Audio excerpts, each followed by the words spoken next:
Update. Am I the a-hole for not offering to pay for my husband and his kids, leading him to spend all his savings? Original post. For a while now, my husband John has been getting more and more angry over little things, and generally moody and distant. I'd finally had enough and approached him about separation. This conversation led to a big blowout and him revealing the state of his finances. My husband and I have always kept our finances separate. Also, although we call each other husband and wife and had a wedding, we are not actually legally married. This was primarily for inheritance purposes, because we each have older children from previous relationships. Anyway, John revealed that he had basically no savings left. That all the money he had saved for retirement and for his kids' schooling was gone. Furthermore, he said it was all my fault since he used all the savings up to try and keep up with my lifestyle. There was never anything crazy in terms of bills or anything like that, and we always split it all equally. The house we live in I own outright as well, so there wasn't a mortgage payment. However, I've always liked to travel a lot on fairly extravagant vacations. I would invite John or John and his children to join on trips but never made them feel like they had to come. That said, he was expected to pay for himself and for his kids. And except for recently, he accepted every invitation. I would also give my kids things he considered extravagant but I considered normal, so he felt like he had to give similar things to his own kids. John said with all the spending to keep up, his savings dwindled very fast. I expressed that I couldn't understand how or why he would spend all he had when he knew he couldn't afford it. He said it was like keeping up with the Joneses, only worse, because it was at home so he couldn't block it out. John thinks since I knew his job, I should have had a basic understanding of his finances and realizes this wasn't a lifestyle he could maintain. That the kind thing would have been to offer to pay for the trips and other things, instead of dangle them in front of his and his kids' faces. Looking back, I probably could have realized that the spending didn't make sense for his salary, but I wasn't thinking about it. I don't think it was my responsibility to keep his finances in mind here. We had agreed from the beginning to keep our finances separate. So to me, that means paying for things separately. Edit. We do not live in a state with common law marriage.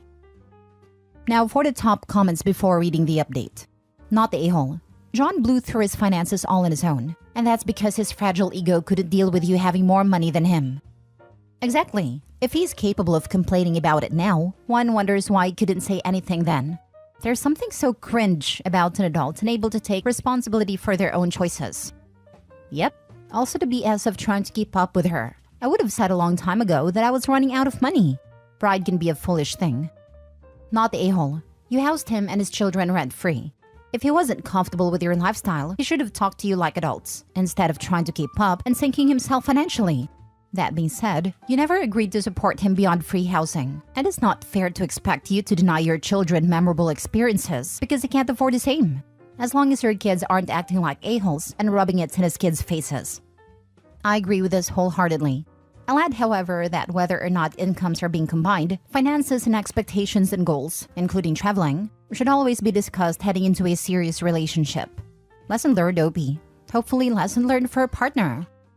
Not the a-hole. I think he was upset about not being the man and not making as much money than you, so he felt he had to spend the money to keep up his pride.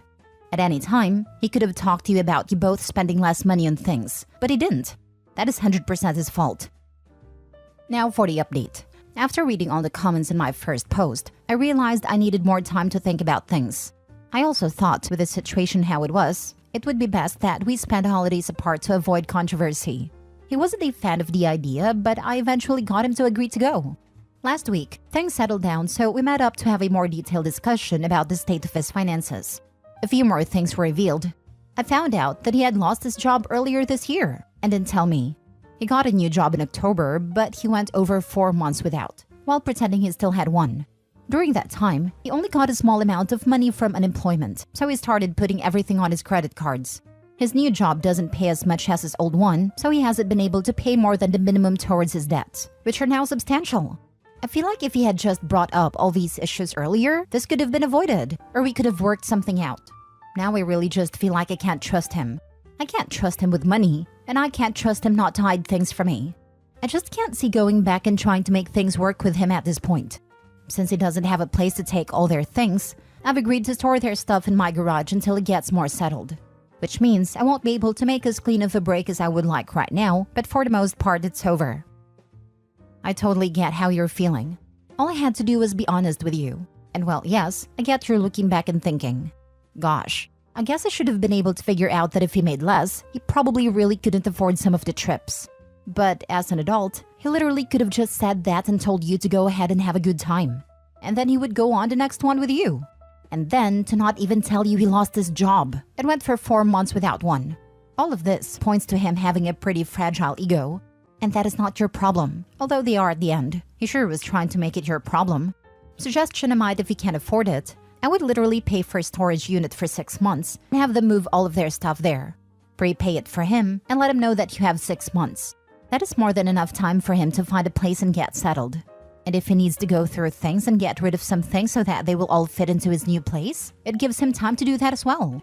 That way you are still helping, but it doesn't involve continued contact of any kind because you're storing their stuff. It is a one and done sort of thing. Storage unit is the way to go. Do you really want him coming by every other day because he needs something? From your description, it sounds like he may start trying to guilt you into assuming some responsibility for his poor choices. Make a clean cut. That was exactly my thought. It is exactly what I did when my ex left. He left all of his stuff, apparently thinking I was going to keep it in the house or store it. And that was a definite no. So I told him I'd put it in storage. And if I recall, I think I paid for either 3 or 6 months and told him it was up to him after that. I found out that he had lost his job earlier this year and didn't tell me. He got a new job in October, but he went over 4 months without one while pretending he still had one. I will never understand this logic. This is an immediate relationship killer as it should be. I would never be able to trust a partner who goes this route. Someone else commented, and I agree.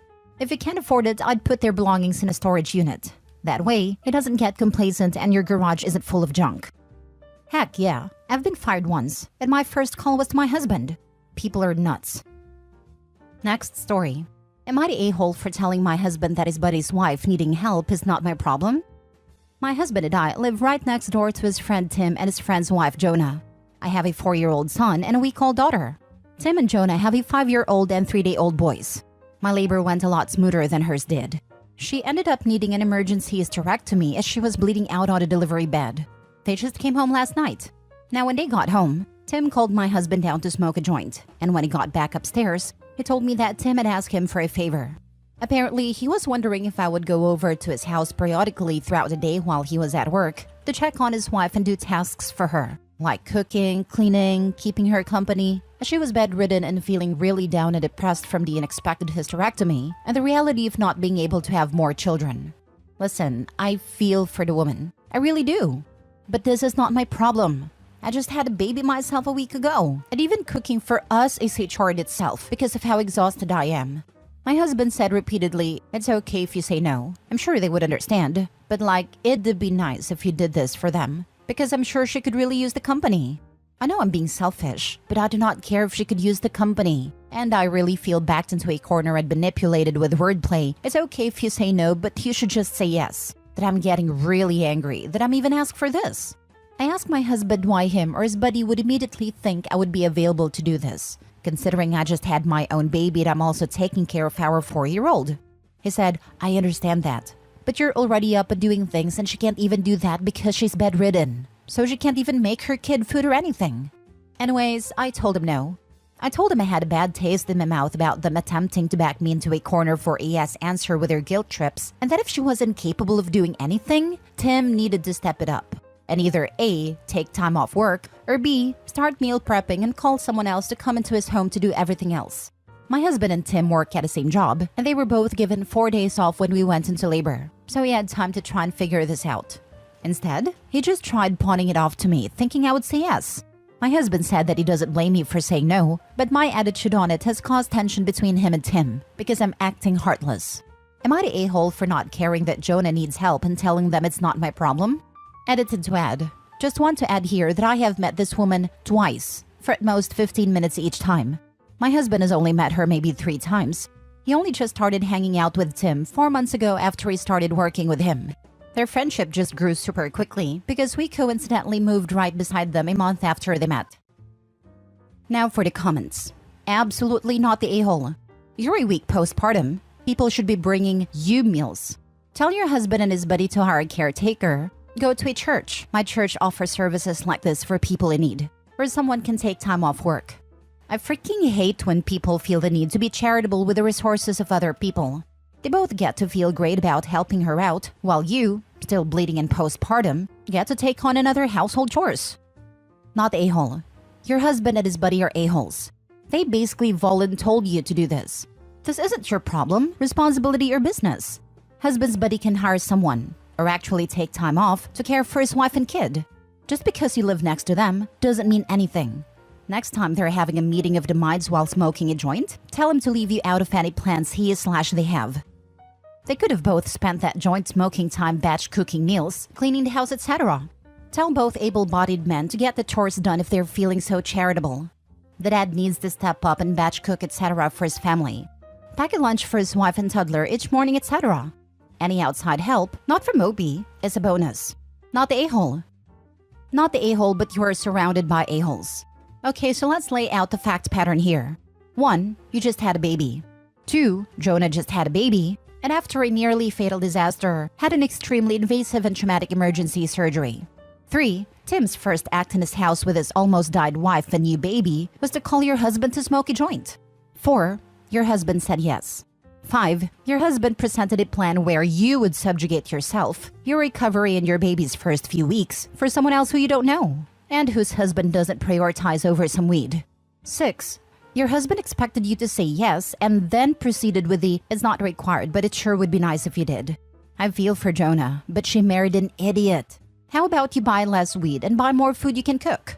I'm going to assume your husband and Tim aren't working 20-hour shifts and aren't on an oil rig where they can do stuff around the house and work with a baby and take care of their own. Damn, these guys suck. Best to you and your little one, but I feel like there's way more of this headed your way. Absolutely. I was 2 months post-emergency C-section and all my in-laws were mad that my husband refused to even ask if I wanted to do things that I wouldn't have done, and he knew it. I only found out about it as I heard his tone of voice change, and him saying because I'm her husband and I say no to his traditional family. Could I have gone if I wanted? Of course. And if I had wanted, that would have made me the instant golden person, but I wasn't risking it either. Point being that he took all the flack so I didn't have to worry about feeling pressured. Last story. Am I the a-hole for telling my wife that I also have a right to be sad? I need a lot of advice. Me and my wife have been together for 10 years, married for 7. We have a little girl who's 5. Wife 2 years ago lost our baby, is stillborn. Do I blame my wife for losing him? No, of course not. She couldn't control it. That was June of 2022.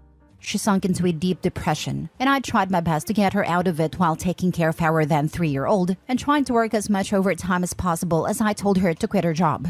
In November, I got her into therapy and that seemed to work out great. She started opening up to me about how she felt, which was good, and I think it really helped her heal. Me, on the other hand, I hate to sound like a narcissist, but I never healed, and I never got to talk about how I felt. Because she said I shouldn't feel sad because I didn't lose the baby. So I just stopped talking to her about me altogether and just listened to her. So now 2 years later, I'm not a drunk, but I do drink a good bit all considering. My wife is still stay at home and is looking to get a job so I won't have to work 14 hours anymore.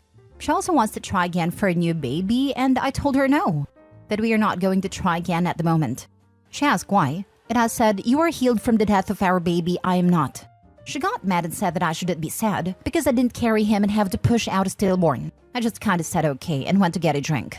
She had thrown out my alcohol. I told her we all grieve in different ways, and I'm grieving by drinking, so she should not have thrown out my drink. She still couldn't understand why I was grieving, and I just told her I have a right to be sad as well. She still couldn't understand it. So I pointed out who was there for her, and she couldn't understand it. So I just left the house. So was I wrong for telling her that I have a right to be sad as well? I will try to answer questions and comments. Edit. To address the main question, which is why didn't I get help when she did? She was going to therapy every day, which adds up. So for me, money was tight and was not enough to get us both therapy. Nor did I have time to either. And well, you had money for alcohol, yeah, because that may only be $20 to $50, and a lot of it we already had in the house. We got it for gifts, and she used to host a lot. Not the a-hole. She should not tell you how you should feel. You lost a child as well, and are allowed to grieve too. But dealing with your grief by drinking alcohol will only make things worse. You should also seek therapy. She needs to talk to her therapist about her feelings, about you shouldn't be feeling sad.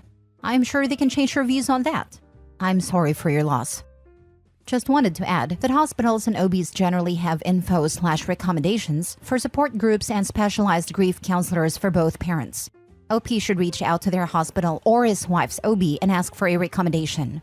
One of my friends had a stillborn baby, and her husband went to a support group and found it a better fit for him than individual therapy. It also sounds like they could use some family counseling as well, since the wife seems to think that he has no right to his grief. Not the a-hole. That child was both of yours. And her point of view that her hardship was worse than yours, therefore yours doesn't matter, is extremely flawed. You are a family and should stick together. For example, my mom, brother, sister, and I all suffered domestic violence at the hands of my father. Now, the amount of abuse and the kind of abuse we experienced was different, but that doesn't mean that anyone's pain isn't valid. My mom doesn't tell me that I don't have a right to be sad when my father was way meaner to her, and I don't tell my little sister that she should be over it because my pain is more valid. We are a family, and we're all there for each other when things get tough.